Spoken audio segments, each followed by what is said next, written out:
حالا به خدا قابل هر گونه صفات امروز، بنیاد حیات امروز، امید حیات امروز، کارش همه با نظم و پرنسب و ثبات امروز، بنیاد حیات امروز، امید حیات امروز.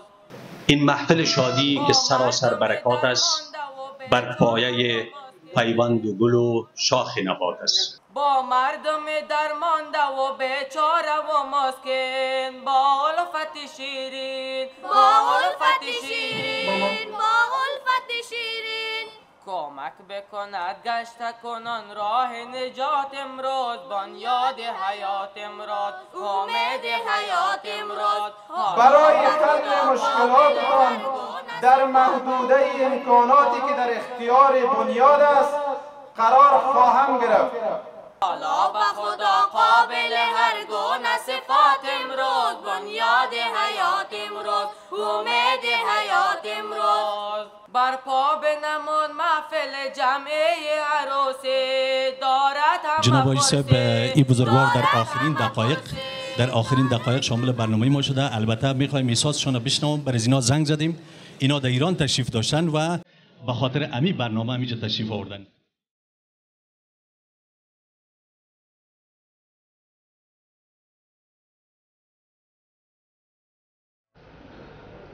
الحاج محمد ابراهیم حبیبی نام است آشنا و اندیشه است پویا و محبوب است که به دل راه به دلها می گشاید.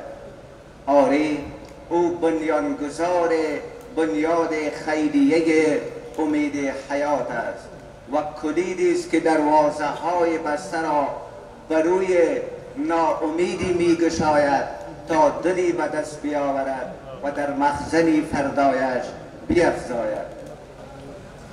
حبیبی بهینه الهی است، زیرا تا خدا نخواهد دروازه محبتش را برخ هر بنده نمی گشاید و هر موجود را لایق خدمت به خلقش نمی بیند. به قول حافظ چون راه گنج بر همه کس آشکار نیست. او حسب آیه 9 سوره انسان طعام می بخشد و هرگز توقع خدمت بالفعل شکرانه و پاداشی را از مردم ندارد. بسم الله الرحمن الرحیم. والتين والزيتون وطور سينين وهذا البلد الأمين.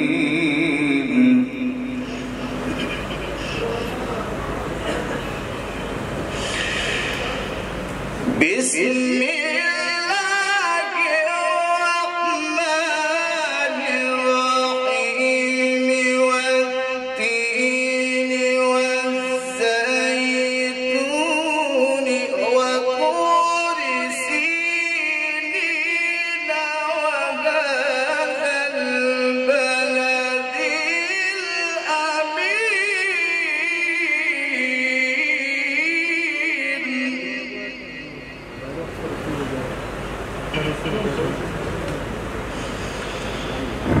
لقد خلقنا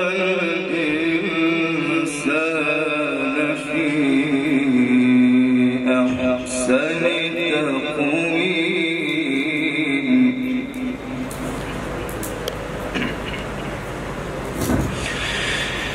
لقد خلقنا الإنسان في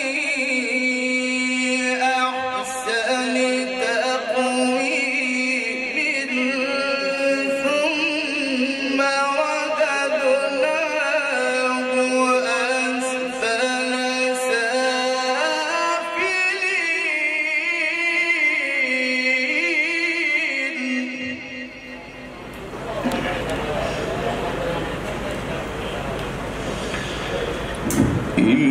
إلا الذين آمنوا وعملوا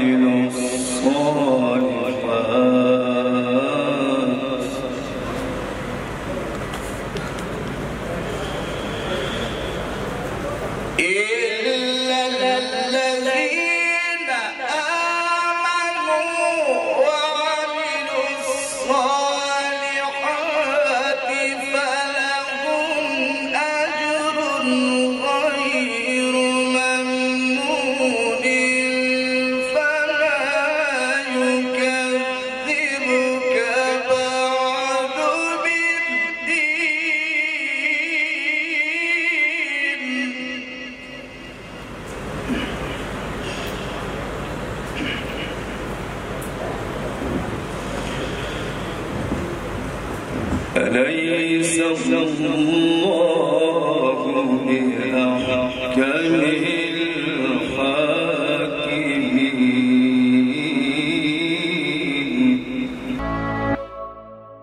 الحمد لله وكفى والصلاة والسلام على عباده الذين اصطفى وبعد. علماء کرام، مؤسس و بنیانگذار بنیاد خیریه امید حیات محترم الحاج محمد ابراهیم حبیبی، رئیس اطلاعات و فرهنگ، مسئولین امور، نامزدان گرامی، مهمانان عزیز، دستاندرکاران این محفل باشکوه و تمامی حضار گرامی، السلام علیکم و رحمت الله و برکاته. اولتر از همه تشریف آوری هر یک شما را به محفل برگزاری مراسم عروسی دست جمعی خیر و مقدم و خوش آمدید عرض می دارم. این محفل شادی که سراسر برکات است، بر پایه پیوند و گل و شاخ نبات است. در دین مسلمانی و در سنت احمد ذکر شب دامادی دوستان صلوات است. بیجا نخواهد بود که پیرامون فلسفه وجودی بنیاد خیریه امید حیات طور مختصر خدمت شما ارائه نمایم. متاسفانه افغانستان در مقاطع مختلف ادوار تاریخی سالیان متمادی درگیر جنگ‌های ویرانگر بوده که صدمات روحی و روانی طاقت فرسا و جبران ناپذیری را متحمل شده و از لحاظ اقتصادی هم سخت خسارات مالی و جانی را به همراه داشته و سیستم‌های اقتصادی، اجتماعی، فرهنگی، تکنولوژیکی همه چیز از هم پاشیده و با آرزوهای مرده، امیدهای بردلباقی، اطفال یتیم، مردمان بی سرنوشت، ایتام، بیوزنان، فقرا، مساکین، نیازمندان، مستضعفین، معلولین و محزونین است. مردمان این سرزمین که در سراسر وجودشان فقر با وضوح نمایان است، با فقر ظاهری و غنای باطنی امرار حیات می نمایند و از نبود انواع خدمات سخت در رنج هستند. پس بر ما انسان هاست تا آرام نگیریم و به کمک مستمندان بشتابیم. با احساس درد و رنج مردم افغانستان در چنین برهه زمانی، بنیاد خیریه امید حیات بعد از اخذ مجوز فعالیت از وزارت محترم عدلیه در سال 1401 هجری شمسی رسما افتتاح گردیده و این بنیاد وابسته به اراده قوی مردم نجیب و شریف کشور و شخص خیراندیش، تجار، مؤسس و بنیانگذاران آن علی الخصوص محترم الحاج محمد ابراهیم حبیبی بوده و خدمات این بنیاد به هدف رضای خالق توانا و تسکین نیازمندی‌های آسیب دیدگان نیازمند در سطح کشور بوده که تبعیض، نژاد پرستی، برتری جویی و سیاست در اندیشه و اهداف بنیاد خیریه امید حیات جایگاه نداشته و فعالیت‌هایش غیر انتفاعی بوده و با منابع مالی شخصی تا هنوز به فعالیت‌های فقر زدایی ادامه داده است که حدود و ثغور ساحه کاری این بنیاد خیریه در محوریت ملت و جغرافیای افغانستان میچرخد و تا فعلا طبق برنامه‌های کاری خود کمک‌های مالی و نقدی را به افراد و اشخاص حقیقی و حقوقی نیازمند عرضه نموده که شامل توزیع بسته‌های مواد غذایی، پول نقد، غذای طبخ شده افطاری در ماه مبارک رمضان، البسه گرم، مواد سوخت زمستانی، کمک‌های ضروری به مکاتب، مدارس، دارالعلوم، حفره چای عمیق آب آشامیدنی به طور مدرن و اساسی، تطبیق برنامه‌های مهربانی، تطبیق پروژه مرغداری و برنامه‌های اقتصاد محور به منظور خودکفایی اقتصادی، عرضه خدمات صحی در حد کمک‌های اولیه صحی به معلمین و متعلمین، کمک به اهل معارف که همه فعالیت‌ها مستندسازی شده و در راستای ترویج فرهنگ تعاون و همکاری از طریق صفحات مجازی نشر و پخش گردیده تا به اهداف ترغیبی دیگران به کمک رسانی عملی نیازمندان و شفافیت کاری نائل آییم. بنابراین به سلسله تطبیق برنامه‌های کمک رسانی دستاندرکاران بنیاد مصمم بر آن شدند تا در این مقطع زمانی برنامه برگزاری مراسم عروسی دست جمعی را برای نامزدانی که استطاعت مصارف پیشبرد ازدواج خود را نداشته‌اند در ولایت تخار باستان طرح و به منصه تطبیق قرار بدهند که الحمدلله ما امروز شاهد برگزاری این مراسم متبرک هستیم و من الله توفیق. حالا به خدا قابل هر گونه صفات امروز، بنیاد حیات امروز، امید حیات امروز، کارش همه با نظم و پرنسب و ثبات امروز، بنیاد حیات امروز، امید حیات امروز.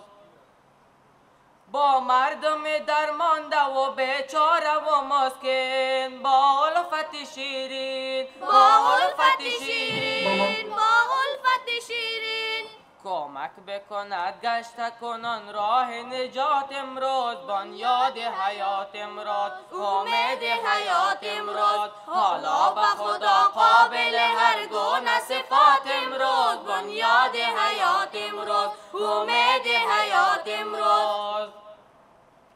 برپا بنمون محفل جمعی عروسی، دارد همه پرسی، دارد همه پرسی، دارد همه پرسی. حق کردن نصیبش همه خیر و برکات امروز، بنیاد حیات امروز، امید حیات امروز. حالا به خدا قابل هر گونه صفات امروز، بنیاد حیات امروز، امید حیات امروز. دست همه گیرد که بود قابل یاری، هر شام و نهاری، هر لیل و نهاری. آنان که بود لایق یاری و زکات امروز، بنیاد حیات امروز، امید حیات امروز. حالا به خدا قابل هر گونه صفات امروز، بنیاد حیات امروز، امید حیات امروز. الحاج حبیبی که بود نام نیکویش، شرمنده عدویش، شرمنده عدویش، شرمنده عدویش. الحاج حبیبی که بود نام نیکویش، شرمنده عدویش، شرمنده عدویش، شرمنده عدویش. باشد به خدا مرد سخین صفات امروز، بنیاد حیات امروز، امید حیات امروز. حالا به خدا قابل هر گونه صفات امروز، بنیاد حیات امروز، امید حیات امروز. از لطف و دلهای فقیران شده از شاد، هر خانه ای آباد، هر خانه ای آباد، هر خانه ای آباد. ارزنده بود نزد خدا این خدمات امروز، بنیاد حیات امروز، امید حیات امروز. حالا به خدا قابل هر گونه صفات امروز، بنیاد حیات امروز، امید حیات امروز. حق میدهدش اجر عظیم گنج فراوان، بر حضرت ایشان، بر حضرت ایشان، بر حضرت ایشان. زیرا که بود شخصیت خانیات امروز، بنیاد حیات امروز، امید حیات امروز. حالا به خدا قابل هر گونه صفات امروز، بنیاد حیات امروز، امید حیات امروز. کارش همه با نظم پرنسب و ثبات امروز، بنیاد حیات امروز، امید حیات امروز، بنیاد حیات امروز، امید حیات امروز، بنیاد حیات امروز، امید حیات امروز. تشکر از زاویجیتان. به نام الهی که عالم آفرید، سخن آفرید و هنر آفرید. درود و دعا و ثنا و سلام به شأن محمد علیه السلام. قال الله تبارك وتعالى: ومن آياته أن خلق لكم من أنفسكم أزواجا لتسكنوا إليها وجعل بينكم مودة ورحمة إن في ذلك لآيات لقوم يتفكرون. و همچنان رسول الله صلی الله علیه و سلم فرموده است پس از اسلام هیچ نوع نعمتی برای مرد بهتر از زن مسلمانی نیست که هرگاه به او بنگرد مسرورش کند و هرگاه به او فرمان دهد اطاعتش نماید و در غیاب او حافظ ناموس و مالش باشد. حاضرین محترم در تالار، دامادان معزز و عروسان با عفت، خواهران، مادران، برادران، مسئولین امور، مردم نجیب و شریف ولایت تخار باستان، رسانه های محترم خبری و سایر عزیزانی که از قید بیانم باقی مانده باشد و در این مراسم مقدس تحت نام عروسی دست جمعی تشریف آورده و اشتراک ورزیده، السلام علیکم و رحمت الله و برکاته. طوری که می دانید بنیاد خیریه امید حیات کمتر از 2 سال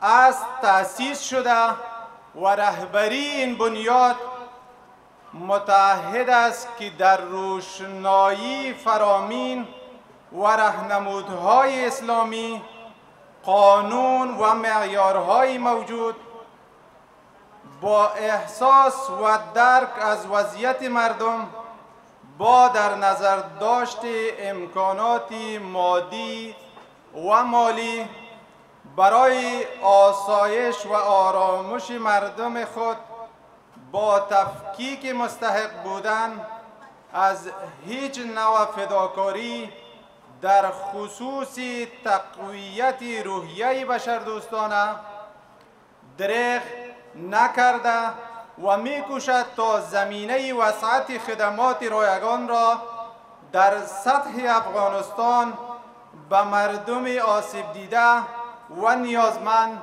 فراهم کند انشاءالله. خوشبختانه امروز شاهد برگزاری مراسم عروسی دست جمعی 15 تن از برادران و خواهرانی که به دلایل مختلف و ضعف اقتصادی ایام زیاد را در نامزادی سپری کرده و مستحق حضور در برنامه‌های خیریه بنیاد حیات شناخته شدند. حضورشان در محفل امروزی را خیر مقدم میگوییم. این جشن عروسی که برپا شده امروز سرمشق همین مردم اینجا شده امروز، قانون شریعت چقدر دلکش و زیباست، بین چی عروسی دلآرا شده امروز، از بس که در این دلشدگان سوز و گداز است، رازی که نهان بود هویدا شده امروز.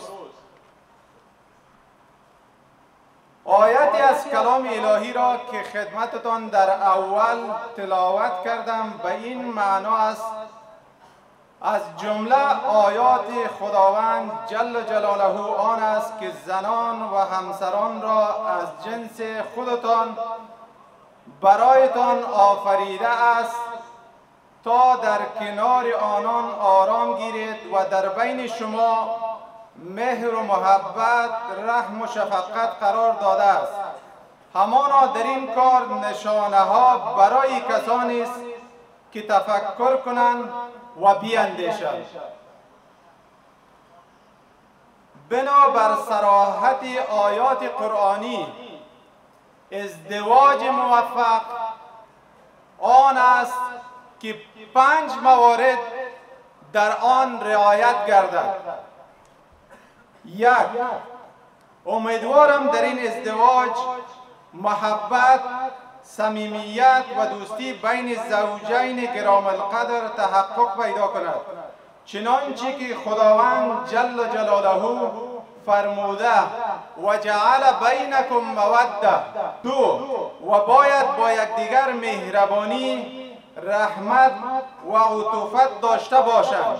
سه، این ازدواج بتواند سکونت و آرامش روحی و قلبی را به وجود بیاورد و شما زوجین آرامش پیدا کنید و متیقن شوید که تا آخر عمر با آرامش زندگی میکنید. چهار، رعایت اخلاق بین زوجین که تأکید قرآن بر آن است، چنانچه خداوند جل جلاله فرموده و عاشروهن بالمعروف. همچنان طبق حدیث پیامبر گرامی اسلام صلی الله علیه و سلم، بهترین شما کسی است که با همسران و فرزندان خود خوب باشند و با اخلاق رفتار کنند، صداقت، راستی، عفو، گذشت و همه خوبی ها را داشته باشند. 5. احترام متقابل باید از طرف زوجین رعایت گردد، زیرا ما همه انسان هستیم و همه انسان ها دارای حقوق می باشند، پس با یکدیگر بی‌حرمتی نکنیم. البته ازدواج دارای حکمت و فلسفه‌ای است که بعد از عقد نکاح تحقق می‌یابد. از جمله: 1. تشکیل خانواده.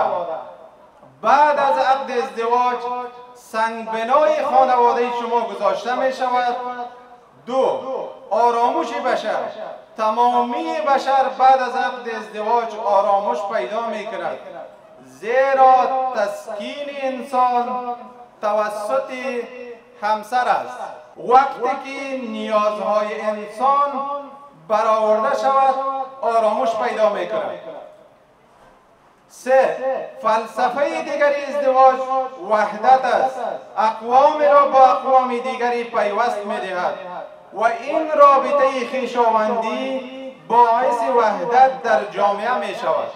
4. حکمت دیگر ازدواج بقای نسل بشری است، چنانچه اگر تولد و تناسل وجود نمی داشت نسل بقا پیدا نمی کرد و نسب مشخص نمی شد و این تشخیص نسب است که نظم اجتماعی را به وجود می آورد و نسل بشر را حفظ می کند و این هدف فقط از راه ازدواج مشروع تحقق پیدا می کند. 5. تکامل ایمان یکی دیگری از حکمت‌های ازدواج است، چنانچه پیامبر اسلام حضرت محمد صلی الله علیه و سلم می فرماید: نیم ایمان را خودتان تکمیل کنید و نیم آن را زنانتان تکمیل می کند. 6. حفظ جامعه از فساد اخلاقی. حکمتی دیگر ازدواج را مشخص می نماید. اگر ازدواج نباشد و زندگی به صورت تنهایی ادامه پیدا کند منجر به فساد در جامعه خواهد شد. 7. عفت و پاکدامنی بشر هم از حکمت‌های ازدواج است، زیرا چشم، فکر و هوش انسان با ازدواج آرام میگیرد و متوجه نامحرمان نمی شود. 8. ازدواج باعث سلامتی جسمی انسان ها می گردد، چنانچه امروز ما شاهد آن هستیم که ارتباط های نامشروع بشر منجر به بروز انواع امراض گردیده که از معالجه آن اعلام و تکنولوژی بشر عاجز است. بنابراین این ازدواج را به تمامی شما عزیزان گرامی، بالخصوص خواهران با عفت، دامادان معزز و خانواده های محترمتون از صمیم قلب تبریک و تهنیت عرض نبوده، زندگی مملو از خوشی، محبت، صمیمیت و طول عمر برایتان آرزو دارم.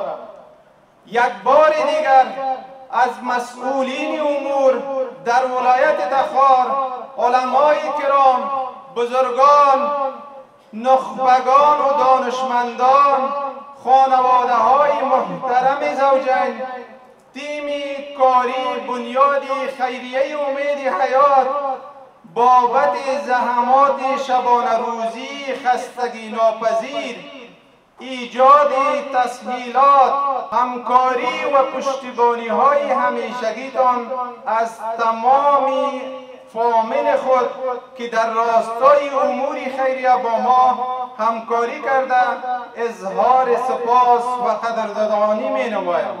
همچنان جا دارد تا از برادران خیراندیش خود هر یک حاجی علیم کندوزی، حاجی خالد جان عباسی، حاجی بشیر ساجد، حاجی هلال الدین، محبوب شاه نوری، لطف الله، قاری عبدالمتین و حاجی صاحب ملانور که همیشه با ما همکار بوده اظهار سپاس و شکران می نمایم.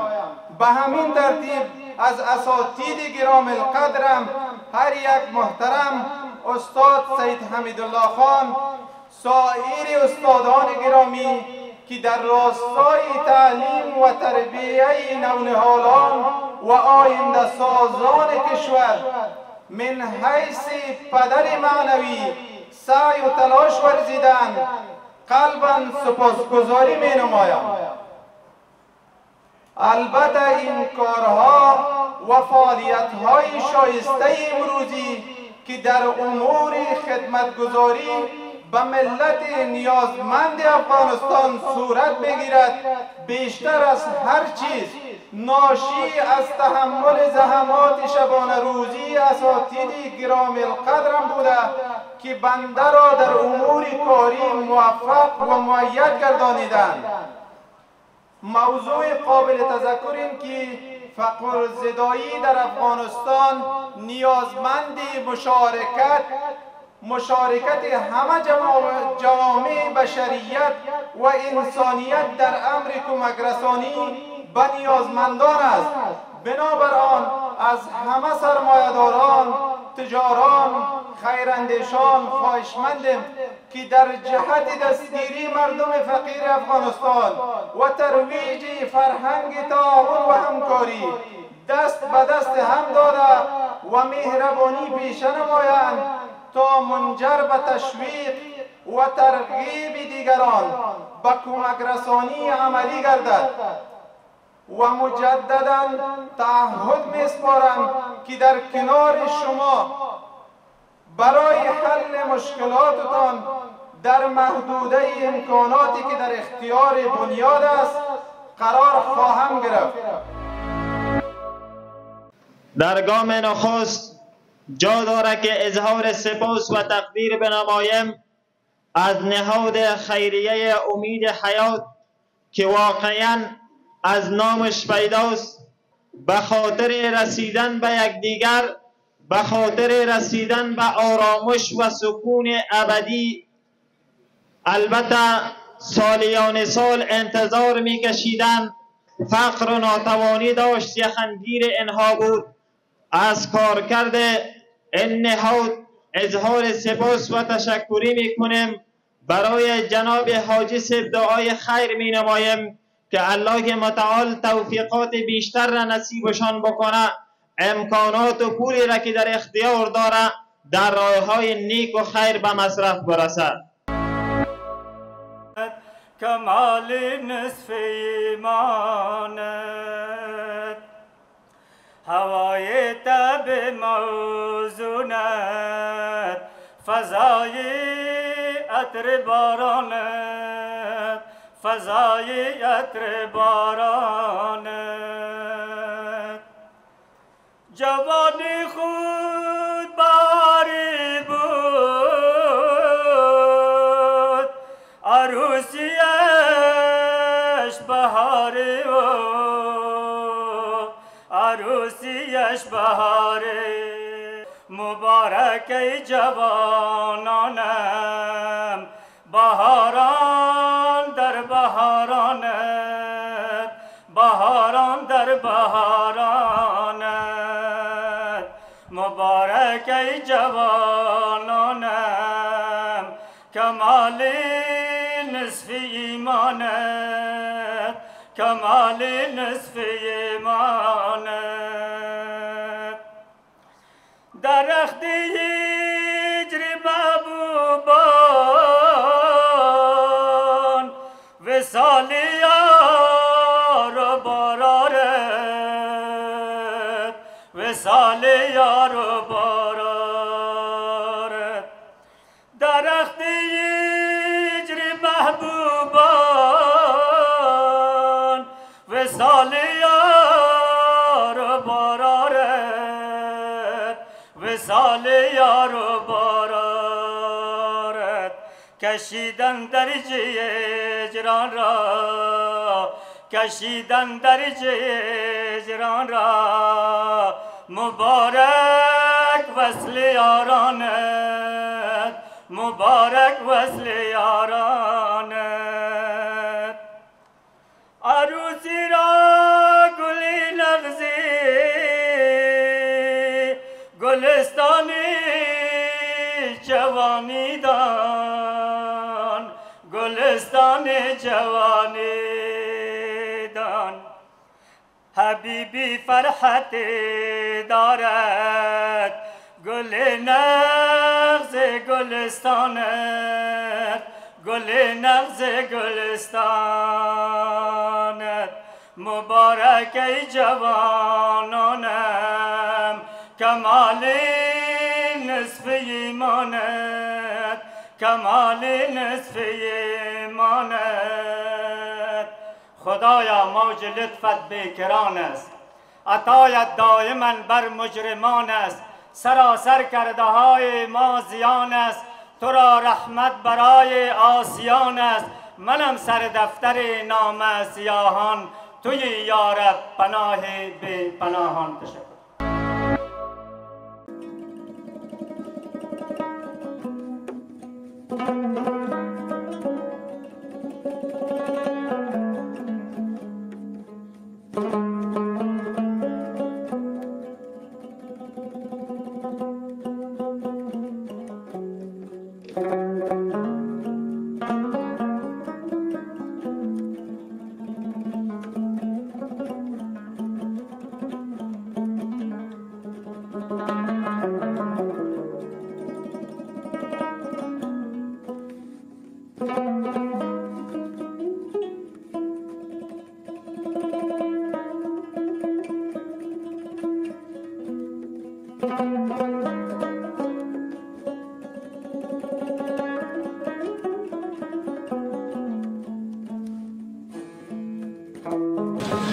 دوستان نهایت گرامی، برنامه امروز ما به پایان رسیده و جناب آقای صاحب تحائف را برای دامادای عزیز در نظر گرفته.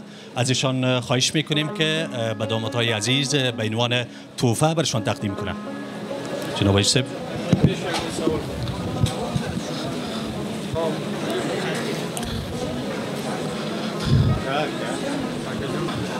نظر محمد خان تاسته هم تبریک. سلام. جناب حاج صاحب اینا مسافر هستن، از کندوز تشریف آوردن. خوش آمدن، بازم برشان تبریک باشه.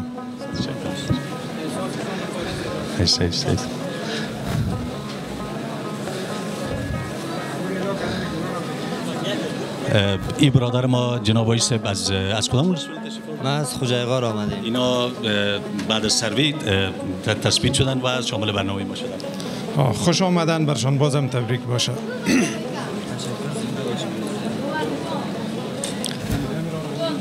داماد خوشندام و قد بلند ما، اسم عزیزتان عبدالرقیب جان همچنان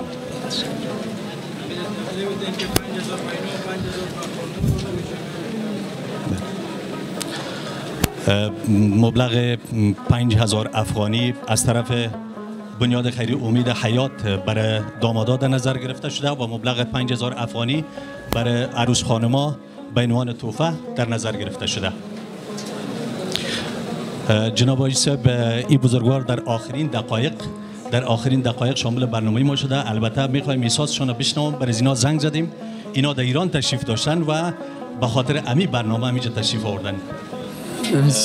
محبوب جان عزیز، از احساستان بگوین، از اینکه میخوایم میره بفهم که اولین باره که از آدرس ما بر شما تماس گرفته شد و از شما خواستیم که شامل برنامه ما شوین، چی احساس داشتین و با کدام هیجان به افغانستان بالاخره به ولایت برگشتید؟ ما احساس کردیم و همین خبر فهمیدیم دیگه، گفتیم وقت‌تر بخیزیم ببینیم. 5-4 سال که تو ایران بودیم اصلا خرج اتاقمون در نمیومد. خیلی خوشحالم از این رئیسی که این کار کرده. کسی تشکر. 4 سال که شما رفته بودین، به خاطر چی رفته بودین در ایران؟ خاطری رفته بودیم که دیگه نامزد بودیم، نکاح کنیم، هر چی که میکردیم از خرج اتاق در نمیومد. مصارف عروسی رو میخواستین پیدا کنید؟ بله، عروسی رو دیگه از این مسائلش میخواستیم دیگه کار. برتان تبریک میگیم، بازم برتان تبریک میگیم. سلامت.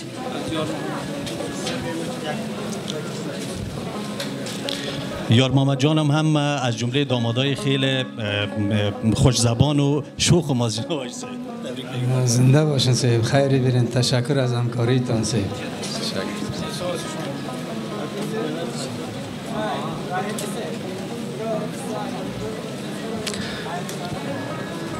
مبارک باشه، مبارک. میخوایم احساس تا بدانم، امی لحظه چی احساس داری که بالاخره داماد شدی و آرزوی از امی لحظه را داشتی؟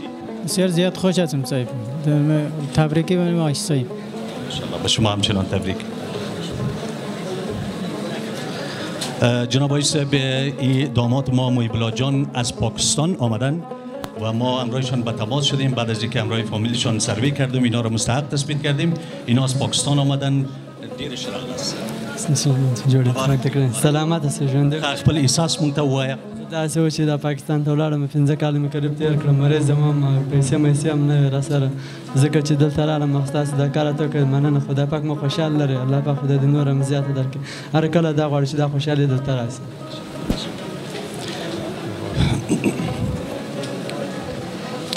آقای صاحب، این داماد ما به نام داماد دندان طلایی در منطقه مشهور است. تشکر از شما.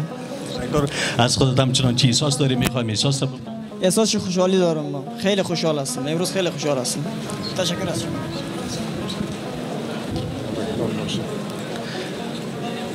کریم جان از جمله دامادای بسیار عاجز ما هسته و بسیار خوشحال هستم که در جمع دامادها بالاخره امروز میبینیم. با بسیار مشکل ما اینا را پیدا کردیم، به عنوان مستحق بر ما تثبیت شد. برتان تبریک میگم. با شما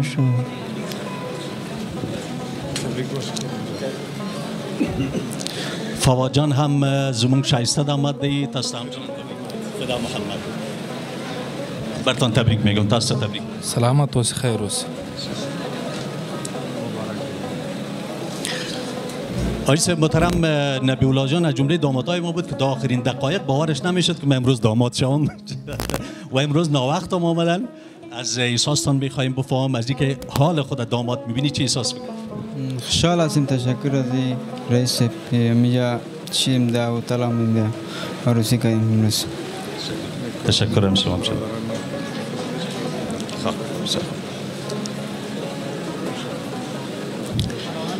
عبدالستار جان هم برای تبریک میگم. جناب آقای صاحب، ما در بین دامادای خود از اقوام مختلف افغانستان داریم. برادرای پشتون ما هستند، برادرای ازبک ما همچنان دی برنامه ما هستند و برادرای تاجیک ما همچنان هستند که بر اساس سروی توسط تیم بنیاد خیری امید حیات اینا به عنوان مستحق تثبیت شدن. برشون مبارک میگیم. بخیر باشین، سلامت باشین. برای شما هم تبریک باشه و برای تمام ملت افغانستان، بخصوص مردم نجیب و شرافتمند ولایت تخار. تشکر از شما همچنان.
هرگاه ما در جامعه خود تعداد مجرد کم کردیم، یقینا که ما بر جامعه خود خدمت کردیم و این کارا و برنامه هایی که اعضای ما دارند، خداوند بازم برشان کمک میخواهیم.